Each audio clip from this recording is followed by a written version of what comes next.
evening to all of you. I welcome you all to the JEE Bytes session. Today we are going to study about chemical kinetics and nuclear chemistry. So, chemical kinetics is one of the most important topic for your JEE mains as well as advanced. We'll be discussing all the important questions which were earlier asked related to this topic. Okay, so let's begin with the questions then. Our first question is, higher order greater than 3 reactions are rare due to low probability of simultaneous collision of all the reacting species, increase in entropy and activation energy as more molecules are involved, shifting of equilibrium towards reactants due to elastic collisions, or loss of active species on collision. So we need to answer that why higher order that is greater than 3 reactions are very rare or do not generally occur. Why don't we generally see or study about the reactions which are greater than 3 in order? So the reason behind this is there is very low probability of simultaneous collision of all the reacting species.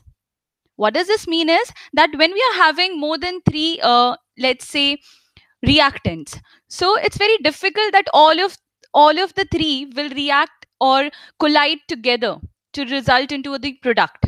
Okay, so there's very low probability of that. So higher order that is greater than 3 reactions are very rare. This question was asked in 2015 and it's a very important question and very easy also if you know the basic concepts behind the order of reactions. Okay, so the answer here would be A. It won't be D, Shashi. And hello, everyone. Those of you who have entered early and those of you who have entered late. Very good evening to all. So I hope you have heard this question and you have understood this question also. Right? So let's move on to the next question now. The next question was asked in 2016. And the question is, decomposition of H2O2 follows a first order reaction. In 50 minutes, the concentration of H2O2 decreases from 0.5 to 0.125 molar in one such decomposition. When the concentration of H2O2 reaches 0.05 molar, the rate of formation of O2 will be. I want all of you to sit and try to do this question on your own and also listen to me when I'm telling this so that you can match your answers. It's a very easy question if you just know the simple formulas related to the first order reaction. That's it. Okay, so what is basically happening here? Decomposition of H2O2. So we need to first of all know what is the reaction involved in this, which is the first order reaction. Okay, so H2O2 is getting decomposed. H2O2 will get decomposed to what? To give H2O and O2. Right? So we need to balance the reaction also, of course. So it will be 2H2O2 gives 2H2O plus O2. Or you can write H2O2 gives H2O plus 1 by 2O2. Whichever you think is convenient, you can do that way. Then in 50 minutes, the concentration of H2O2 decreases from 0.5 to 0.125. So what is the basic formula or equation involved in the first order reaction? That is A is equal to A naught e to the power minus KT. Right? Where A is the concentration at a particular time t, A naught is the initial concentration of the reactant, K is the rate constant and T is the time, right? So if I take ln, natural log both these sides, it will be ln A is equal to ln A naught minus KT, or you can also write it as that T is equal to 1 upon K ln A naught upon A, concentration of A naught, divided by A, right? Hello to all of you who are entering late. I welcome you all. So now A naught divided by A. So you just need to put the values. Here we have the time, we need to calculate the rate constant first, right? So K is equal to 1 upon T ln A naught divided by A. So just put the values. Time is given to you as 50. 50 minutes. ln, always take care of the units that are given to you. A naught is given to you, the initial concentration is 0.5, which is changed to 0.125 in 50 minutes. Okay, so it will be ln 0.5 divided by 0.125. You'll get the value of K from here. Okay, and can anyone tell me what will be the units for the value of K? Whenever you need to calculate the unit for any order reaction, remember it is equal to concentration to the power of 1 minus n and time inverse. So here n, that is the order of reaction, is 1. So concentration to the power of 0, that is simply 1, and time inverse. So obviously this is a first order reaction, its unit will be minutes inverse. Okay, so here we have calculated the rate. Now the next thing we need to do is, when the concentration of H2O2 reaches 0.05 molar, the rate of formation of O2. Here we need the equation which is involved. So from the equation, if you want to write the rate of reaction, what would you write it as? Rate would be equal to minus 1 by 2 dH2O2 divided by dt, right? That is the rate of decomposition of H2O2 divided by the coefficient, which is also equal to, we need O2, right? Rate of formation of O2 we need to calculate. So it will be equal to dO2 divided by dt. And if we are taking rate constant into account, then the rate is also written as equal to K into the reactant concentration, that is H2O2 raised to the power, the order of reaction, which is already given here as 1. So it will be equal to K into H2O2. Isn't it? So now here, we know the value of K. We have calculated it from here. We know the value of H2O2, where we need to calculate the rate of formation when the concentration of H2O2 is 0.05 molar. So we know the rate of reaction, that is K value you can put from whichever you have calculated from here. Okay, it will come about 0.028. So you can put the value here 0.028 into H2O2 concentration. H2O2 concentration is given here, that is 0.05. So this is our rate of reaction. Okay, which is equal to, and here also we know the rate is equal to dO2 upon dt. Rate is also equal to this term, and this is nothing but the rate of formation of O2.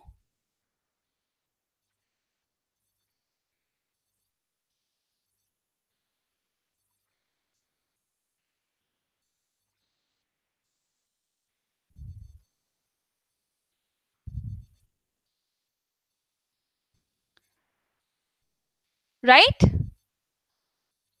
But yeah, so this is the value that we have calculated here. So if you want to calculate dO2 upon dt, we can write it as dO2 upon dt will be equal to minus 1 by 2 dH2O2 upon dt. And minus dH2O2 upon dt is equal to our rate. So K upon 2 into the concentration of dH2O2 will give us the value of dO2 upon dt, and which will be equal to 0.028 into 0.05 divided by 2. And this value you will get as equal to 6.93 into 10 to the power of minus 2 mole per minute. So this is our answer. Meghna, you can ask whatever you're not understanding. I'll just repeat it once again. See, the decomposition of H2O2 is given to us. All right, first of all, we need to calculate rate constant, right? So that we can put it into the formula. So rate is equal to minus 1 by 2 dH2O2 upon dt, which is equal to dO2 upon dt. And here which we have calculated, K into H2O2 upon H2O2, that is equal to minus dH2O2 upon dt. So we have simply put this value over here and calculated the value of dO2 upon dt. That's it. That's all we have done. These two relations we have to correlate. That's it. All right. So the answer here would be A. Now, let's move on to the next question. Two reactions, R1 and R2, have identical pre-exponential factors. Activation energy of R1 exceeds that of R2 by 10 kilojoule per mole. If K1 and K2 are rate constants for reaction R1 and R2 respectively at 300 Kelvin, then ln K2 upon K1 is equal to what? So here we need to know Arrhenius equation. What is Arrhenius equation now? That is K is equal to A e to the power of minus EA upon RT. Right? K is the rate constant. A is the pre-exponential factor. EA is the activation energy. R is our gas constant and T is the temperature here. Okay. So for two reactions R1 and R2, A is same, but rate constant is different. All right. So let's take reaction 1. For reaction 1, I can write K1 will be equal to A e to the power of minus E upon EA1 upon RT. Right? And for reaction 2, I can write K2 is equal to A e to the power of minus EA2 upon RT. A I have taken same because it's written that they have identical pre-exponential factors. Everyone getting everything till here? Okay. So now if K1 and K2 are rate constants, then we need to calculate ln K2 upon K1. So first of all, let's calculate K2 upon K1. This is our first equation. This is our second equation. We are dividing second by first. That is, we are calculating K2 by K1, which will be equal to e to the power of EA1 minus EA2 divided by RT. Isn't it? K2 by K1 will be equal to e to the power of EA1 minus EA2 upon RT. Okay, now you are given EA1 by EA minus EA2 value. That is, the activation energy of R1 exceeds that of R2 by 10 kilojoule per mole. That is, the difference in the activation energy is 10 kilojoule per mole. You need to take care here that it's given in kilojoule per mole and the R value given to you is in joule per mole per Kelvin, right? So you need to take both of them as same. Either you need to take the R value also in kilojoule or you need to take the activation energy also in joules. Okay, so first of all, let me take the natural log of this because you're asked ln K2 upon K1. So if I take ln K2 upon K1, that would be equal to EA1 minus EA2 divided by RT, right? EA1 minus EA2 is given to you as 10 kilojoule. I'm writing here in joules, that would be 10,000. Divided by the value of R is 8.314. And temperature given to you is what? Temperature given to you is 300 Kelvin. So just put the value of 300 here. This is your answer. ln K2 upon K1 is asked to you. Very simple answer, just based on the Arrhenius equation. All right, you will get the answer as 4. Absolutely right, Nikhil. The answer would be 4. That is B part. All right, so this question was also asked in 2017. Easy question, absolutely formula based. Okay, let's move on to the next question now. At 518 degrees Celsius, the rate of decomposition of a sample of gaseous acetaldehyde initially at a pressure of 363 torr was 1.00 torr per second when 5% has reacted and 0.5 torr per second when 33% had reacted. The order of the reaction is. Okay, so the rate of decomposition is given to you at different pressures. Okay, yeah. Okay, at initially the pressure is 363 torr. So you are given that if I calculate R1, rate is directly proportional to the unreacted reactant which is left. Right? Always we write no that rate is proportional to the concentration of reactant raised to the power of order. Right? We always write that rate is proportional to the concentration of reactant That is our rate law, right? Raised to the power order of the reaction. So in the rate of decomposition of acetaldehyde, obviously the reactant is one only, that is acetaldehyde. Okay. So you can write rate is proportional to the unreacted reactant.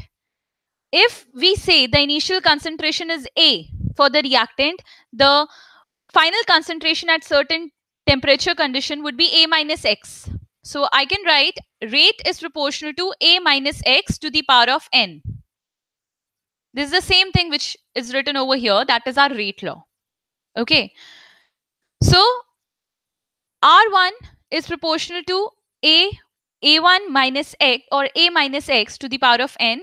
R2 will be proportional to A minus X 2 to the power of N. All right. So now what is the value of A minus X in both the cases that we need to calculate? It's written over here that the rate is equal to 1.00 torr per second when 5% has reacted. Okay. When 5% of reactant has reacted, how much is unreacted? Unreacted concentration we are bothered about here. No, A minus X is unreacted concentration of the reactant. So that would be equal to 95%. Isn't it? Similarly, if 33% of the reactant is reacted, the unreacted concentration would be 67%. Okay? Right? So now the order of the reaction we need to calculate. So we'll simply divide these two, R1 by R2. I can write that R1 by R2 would be equal to A minus X 1 divided by A minus X 2. The order is same only because it's one reaction itself raised to the power of N. Okay, so A minus X 1 would be how much? This is the first case. Rate you have calculated 1 and rate at second interval you have calculated. This is the second. Okay, so it would be 0.95 divided by 0.67 to the power of N. And R1 and R2 value is already given to you. That is 1.00 and 0.5. So you can write this is equal to 1 upon 0.5. You'll get it as equal to around 1.41 to the power of N is equal to 2. Okay, so you can write root 2 to the power of N is equal to 2. So what is the value of N? Order is equal to 2. The order of reaction is simply 2. Okay, this question is entirely based on the fact that rate is proportional to reactant to the power of the order of reaction. That is our rate law. Okay, so the answer here would be A, that is 2. I hope all of you have understood this question also. It was recently asked in 2018. Okay, let's move on to the next question now. Which of the following lines correctly show the temperature dependence of equilibrium constant K for an exothermic reaction? Okay, so the figure seems very complex, but it's a very easy question. It was also asked in 2018. So first of all, delta G. What's the value of delta G? Delta G naught is equal to minus RT ln K. Right? Now, delta G naught, according to thermodynamics, we can write delta H naught minus T delta S naught would be equal to the same, that is minus RT ln K. If I divide the numerator with or the entire equation with RT, it will become delta H naught by RT minus delta S naught by R would be equal to minus ln K. Right? Or you can write minus, plus and plus here. So when you are plotting ln K versus 1 upon T here, right? We are plotting ln k is on the y-axis and 1 upon t is on the x-axis, right? You can relate this equation with y is equal to mx plus c. Ln k is equal to minus delta h naught upon rt plus delta s naught upon r. So y is equal to mx plus c, where y here is ln k and x here would be 1 upon t. So we can clearly see that the slope or m would be what? Minus delta h naught upon r. That is our slope in this plot. Right. Now what's given to us is that it's an exothermic reaction. So for an exothermic reaction, we know that delta H naught would be minus, negative it would be. The heat is released, right?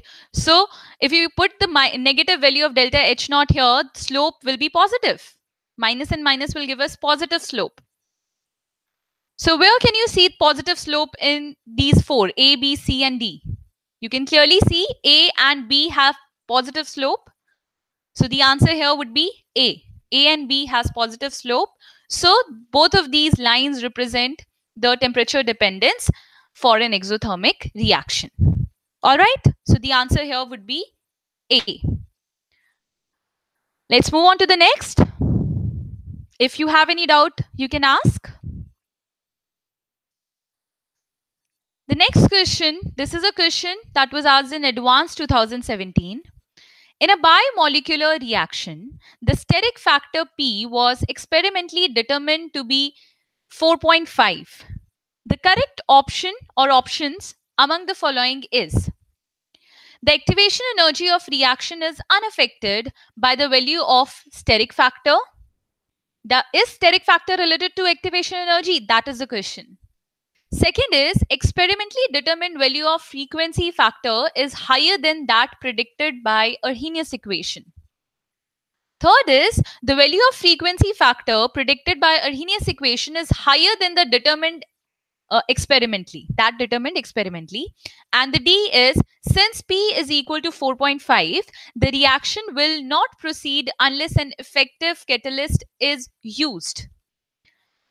So steric factor P, what all is it related to? Steric factor is equal to the frequency factor that is experimentally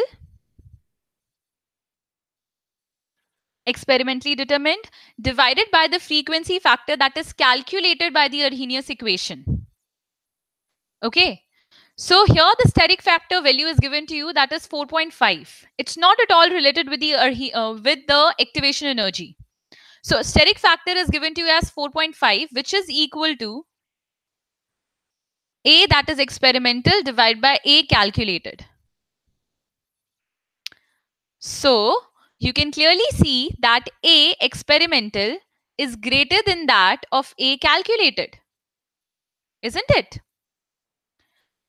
And A is nothing but frequency factor. How many collisions are occurring per minute? That is frequency of collision. Frequency of collision is A here, okay?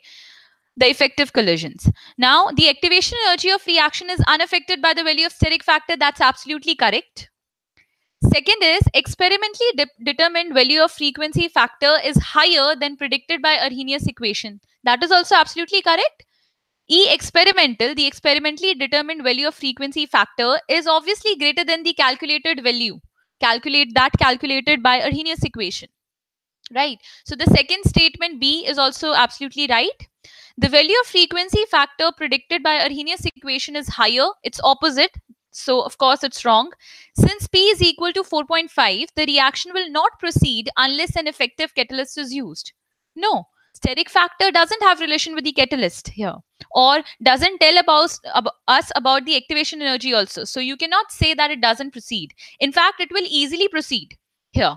So A and B are the correct options here. It's a multiple choice question which was asked in advanced. You know that in advanced we have single correct option questions also, multiple correct questions also. So this is one of the multiple correct ones. Okay, so the answer here would be A as well as B. So these were the few nice and important questions which were asked in previous year, and I hope it gave you a general idea which type of questions are asked in the exam, so you can prepare well accordingly. All right, all the very best, all of you. Practice well, practice such questions. Previous year questions are very, very important to be practiced before your JEE. Okay, so all the best to all of you. I hope it was a great session and all of you understood all the things that was taught. Thank you very much. Bye bye everyone. Goodbye.